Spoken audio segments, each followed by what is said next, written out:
Her i dag den 10. oktober 2012 er jeg ude at gå barnevognstur med Penny. Og jeg er henne ved cyklistælleren på Dronning Louises Bro.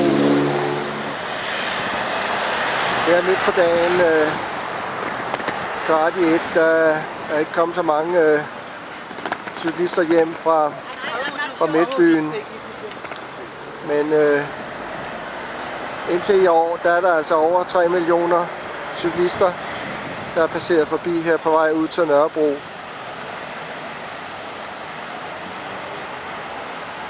Jeg har lavet nogle filmklip af samtlige cykelhandlere på Nørrebrogade og talt dem op. Der er 19 cykelhandlere på Nørrebrogade fra Dronning Louises Bro og ud til Nørrebro station. Hvis vi ser på, hvor mange cyklister, der passerer forbi her i år, indtil i år, eller indtil dato i år,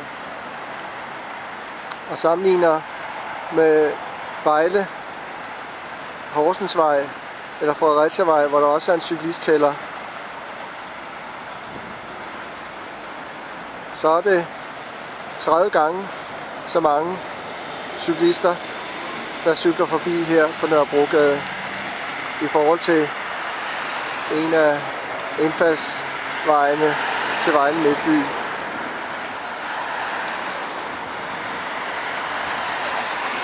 På et døgn, der cykler der ca.